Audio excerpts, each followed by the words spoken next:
Hey, what's going on people? It's SGZ here from the SpartanGameZone, and in this video I'll be counting down the top 10 bosses to farm for Legendaries in Borderlands 4. With the new level cap of 60 and more bosses to farm than ever, I thought it was the perfect time to update this list, where I'll be ranking each boss based on their difficulty to kill and the quality of loot they drop. I'll be letting you know where you can find each boss, give you tips on defeating them faster, and of course give you a rundown of the sweet legendary gear you can expect them to drop. And let's crack into it. We open this countdown of the top 10 bosses to farm for Legendaries with Varaxis, a giant worm found around here in the Fade Fields, hidden underground. Varaxis is a boss that needs to be put down. It's just unnecessarily large. He has two main attacks. The Wiggle Whack, where he'll thrust himself towards you at great speed, and the other being the Spit Stone, where he spits stones. Keeping your distance or climbing some ledges is the best way for him to revert to his spit attack, and that's where you want him, as with most threshers they become infinitely harder to deal with while they're on the move. There's only one reason you want to come to this fight, and that's for the Dark Beast, a deadless SMG that fires projectiles that travel through enemies with a 20% chance to explode. That makes it a fantastic utility weapon for dealing with vile or ordinate enemies, and it deals great damage by itself. The other items Varaxis drops is the Potato Thrower 4, one of the worst guns in the game, and the Boy. Girl, you don't want none of this either. Moving on now to Vile Lictor, one of the main story bosses you fight around here in his Vile Sanctum. Vile Lictor is one of my favourite fights in the game, with two key phases. One where he's protected by a corrosive health bar, and the other when he returns from disappearing, supporting a shielded health bar. Your opportunity to quicken this fight comes at the beginning of each phase, when he roars during the start of the fight, and when his health bar returns on screen for phase 2. If you don't hit these windows, the fight can drag out a bit, but to make them shorter you'll want to use kinetic weapons throughout, or corrosive and cryo during phase 1, and radiation or shock during phase 2. He has an increased chance to drop 3 legendary pieces of gear. 1, the Ruby's Grasp, a Tediore pistol, with guaranteed homing parts, making it ideal for mobbing in Tediore focused builds. He also drops the Super Soldier, a fantastic shield which each Vault Hunter will find use in, granting an increase to movement speed, fire rate, and providing passive ammo regen but not ordnance ammo anymore, as long as its shield is at maximum capacity. He also drops the Blockbuster, which certainly isn't a Blockbuster grenade mod, and of course one class mod for each Vault Hunter. That includes Cash now, and they're a nice little bit extra for this fight. Moving on now to Leader Wilhelm, a fight that takes place around here in Carcadia Burn after completing all the missions in that faction's questline. Leader Wilhelm is a guy that leads from the front. No, actually he's not. He's a guy that likes to disappear and run away from his problems, because that's what he tries to do as soon as you enter the arena. If you can hit him with enough stuff quick enough though, you'll stagger him, which will prevent him from running off in whatever direction, and make the fight go a lot quicker. When you do manage to tie him down, he'll serve up some quality loot. One of those being the Rainbow Vomit, a splash damage Jacob's shotgun that'll shower your enemies in elemental goo, with each variant loaded with 3 random elements. He also has an increased chance to drop the Fire Pot, a fantastic utility grenade. This grenade houses tall gyrojets which home into enemies, great for dealing damage and even better for stacking abilities. He also drops the Zipper, a unique pistol that deals more damage from behind, but this is a gun you can leave on the floor for now. Now it's time for Chisel Bella, a creature you can find around here in the Demon's Domain, as part of Bounty Pack 2. Chisel Bella, like Axmal, is a little bit erratic for my taste. She pounces on you the second you enter the arena and never stops moving. To add to that, they're also encrusted with Ordinite, which you'll need to clear off each part of their body before you'll be able to deal any damage to them.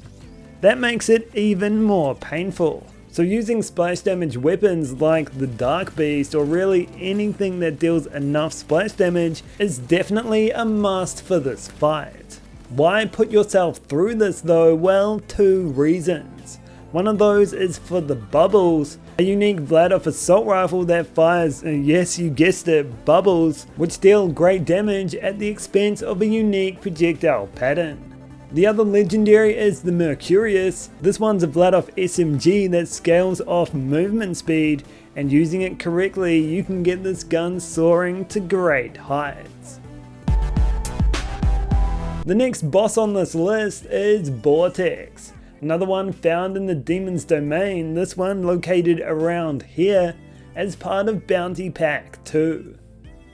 Vortex is an encrusted soul like his Chisel Bella pet, but that won't stop us from getting that sweet loot. The fight starts off pretty innocuously as you enter from above, but it doesn't stay quiet for long as support is summoned, which will see manic running axemen seek to block your bullets.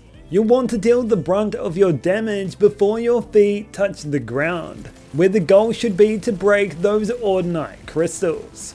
Again, using splash damage weapons is the goal here, and once you've broken them you can switch to your weapon of choice, where he'll be most weak to incendiary damage. Vortex is a great farm, dropping 2 powerful weapons. One of those, the Doe Shot, a Jacob shotgun that fires ricocheting rounds in a burst pattern. And of course there's also the Roulette, an absolute top tier pistol that will be granted between 1 and 7 unique buffs whenever you reload. Get all 7 and this gun becomes unstoppable. However, both of these weapons you'll want a rip apart with to make them fully auto, because the difference in their effectiveness is night and day. Next up we have Origo, a vault boss located in Terminus range, with the vault located around here. Origo is a lot of people's favourite punching bag, however there is one thing to watch out for, and that is they can fly. After crash landing in the arena, summoning a shockwave which you'll want to jump to avoid, it won't be long until they take flight again, and this is your moment to deal your damage. Their crit spots are the spikes on their head, and you'll want to bring a shock weapon for the most damage. Radiation and kinetic will serve well too. If the fight goes too long, they'll burst into flames, but that shouldn't make too much of a difference for you if you're using the right weaponry. They have an increased chance to drop the Calcin, a Vladoff SMG that always comes stacking Gyrojets with an Atlas tracker part. The What's for Dinner also drops here, one of the best shields in the game. This one provides bonus shock damage as long as you've got overshield, and there's plenty of ways to gain that. The Bottled Lightning also drops here, a unique heavy weapon which fires orbs of lightning that will zap enemies as long as they're in close proximity. Being a Vault boss, they also drop class mods, one for each of the Vault Hunters. Now it's time for Adelaide Soul, one of the main story bosses you fight around here in the Fade Fields. Adelaide Soul is pretty annoying to farm because this guy just won't stop talking, and it takes quite a while before you can actually damage him. He'll fire bio canisters in the air which return to the earth, which you'll need to shatter on him to expose his flesh. Once that's done, just shoot him a bunch and hopefully he'll die. If he doesn't, he hits an immunity phase which you'll have to wait through before starting the whole process over again. He has an increased chance to drop purely weapons and class mods. One of those weapons is the Onslaught, a Vladoff SMG, where shots have a 30% chance not to consume ammo while dealing 30% increased damage. He also drops the Goremaster, a decent Ripper shotgun, which deals 30% more damage to enemies who are below 30% health. This guy's gear loves those 30s. Lastly, for weapons at least, is the Golden God, an absolute top tier shotgun if you have enough ammo regen to sustain its increased expenditure of ammo. It never overheats, instead consuming greater and greater amounts of ammo for greater and greater damage output, capping out at 300%. For class mods, every Vault Hunter has something here, and if you're a Rafa main, it's hard to look past the Dancer.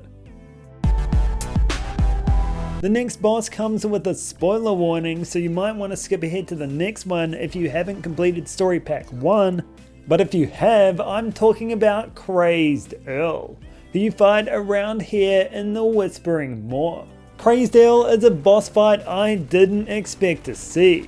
He somehow got Flower Lady's pollen in his eyes and it turned him into a nightmare thresher. This thing is simply not right, and it's our duty as Vault Hunters to put it down. There's 2 phases to this fight and neither of them are difficult. Take an incendiary weapon if you want to get the job done faster, but you shouldn't struggle bringing sanity to Crazed Earl.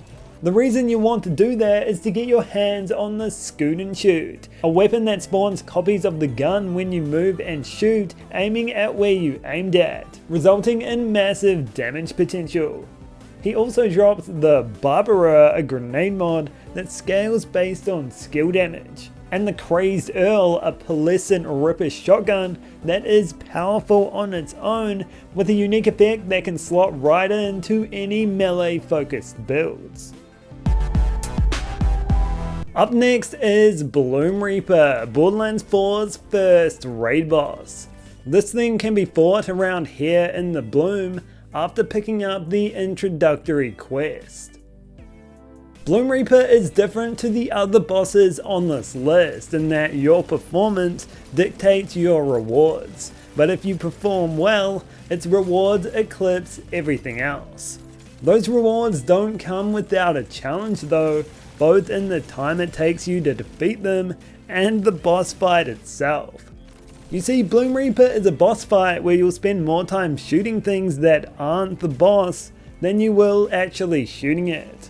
The first phase includes destroying 5 vile crystals, including the shards that spawn after doing so.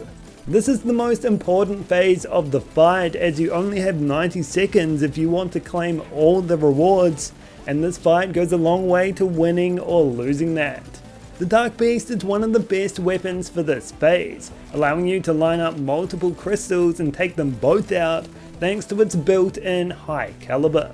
After the crystals are done for, you'll be able to deal damage to Bloom Reaper. Doing enough will see them enter their second immunity phase, which will have them spraying dust around the arena, making it hard to see, and when they're satisfied you can't see them, you'll be able to damage them again, all while trying to avoid being knocked off the platforms, which can be tough. Defeating them in 90 seconds or less on any Ultimate Vault Hunter level will award you with platinum rewards. This includes a guaranteed Rainmaker, an extremely rapid firing sniper rifle with a high chance not to consume ammo, and a 33% chance at legendary enhancements. The legendary enhancements is the biggest draw of this fight in my opinion, as it's the only reliable source we have. They're also the only source of the Urchin, a pretty neat grenade mod, the Undershield, a shield, the Jet Setter, a heavy weapon with an incredibly high damage ceiling, and the Mantra, a unique shotgun that deals melee damage and is a little bit cursed. Of course, there's also the chance at class mods here, and you'll often see multiple per run if you've managed to unlock all the chests.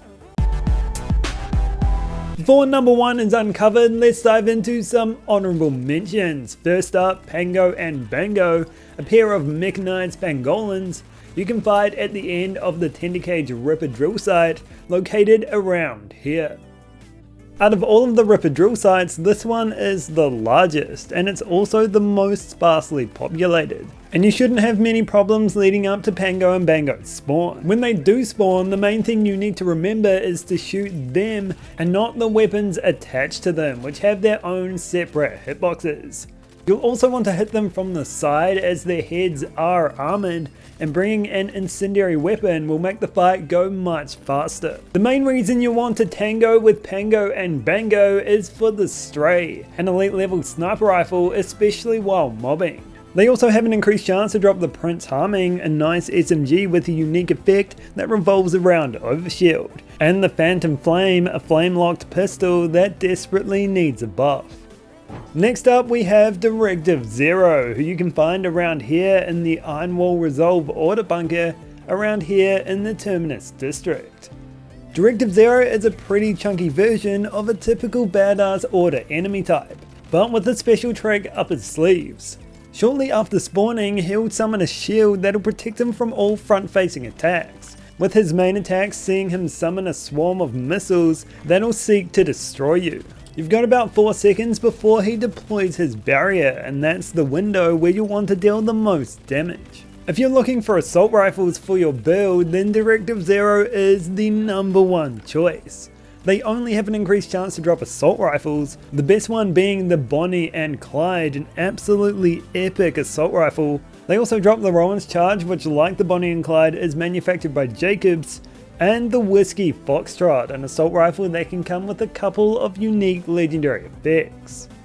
Next up is Splash Zone, who is an honorable mention this time around. Their dedicated drops aren't cutting it as well as they used to. They can be found around here in the Fade Fields. Splash Zone is the first boss in Borderlands 4 and also the easiest. They'll spit elemental goo at you and leave elemental puddles on the floor, as well as spinning around from time to time, but that's only if you don't shoot them, because if you do, they'll be dead before the dance battle even begins. The main reason you want to farm Splash Zone is for the fireworks, a shield that ups the carnage while mobbing, spawning fireworks that home into nearby enemies whenever you kill someone. The jelly is also a good drop, chaotic in nature, bursting into shards of shrapnel when it contacts the surface. There's also the lead balloon, a difficult gun to work with, but Atlas tracker darts help with that, and its sticky mode is fine. You'll see a lot of these weapons while farming Splash Zone in a small space of time. And if you're looking for spread launchers, beam tossers, or crit knives at level 60, then there's still no better farm in the game. Moving on to Corporal Brennan, a boss you encounter during Story Pack 1. He can be fought around in this area of the Whispering Glacier. Corporal Brennan is a commanding officer of the Dahl Lost Legion, but you won't find him in his swimwear, no, he's in a mech suit. This fight is as close as we'll get to seeing Iron Bear going rogue and attacking Moe's. His arsenal of weapons isn't quite of that caliber though, but he does have long range and charge attacks, which will keep you on your toes. As long as you're on the move, you shouldn't have a problem, and taking a kinetic weapon will deal with his shield and corrosive health bars the best. He is one of the only bosses in Story Pack 1 that drops 2 good things that you can find useful in just about any build. One of those is the Bismuth Tipped Dagger, perfect for increasing your elemental damage, coming in every element except kinetic. He also drops the Laser Cutter, a Dead Space weapon reference that fires at a steady pace but deals high damage. The last honorable mention I have for you is the Stone Demon, the final boss of Bounty Pack 2. You can find around here in the Demon's Domain. The Stone Demon is essentially a massive pangolin armored by Ordnite. You'll have to destroy all 6 Ordnite crystals before you can damage it, and the one on their tail is the hardest to get to. There are windows to take it out easily though during certain attacks, so make sure to keep an eye out for them. Splash damage weapons are best for this fight because of that Ordnite. That makes the Dark Beast with built-in high caliber a great choice, and if you're sticky stacking, make sure to stack it on all of those crystals. There's a number of reasons why you want to farm the Stone Demon. One of those is the broken wings, an SMG that fires a large number of projectiles. There's also the flea bag, which is always sticky and shares sticky bombs around like nothing else. There's also the hand cannon, a rare pearlescent drop, which although its unique effect is lacking, it's certainly not lacking in damage, as long as you get the right one. Lastly, there's the hopscotch, a singularity shield which you can avoid. We're here at the top, and the best boss to farm for legendaries is Axemaul, a mangler with an axe in its mouth, who you can find around here at the edge of Carcadia District. Axemaul is quite annoying to kill in the fact that they like to run away from you, and you shouldn't be surprised if your bullets send them flying on occasion. Overall though, it's a pretty straightforward fight that is as long as they stand still.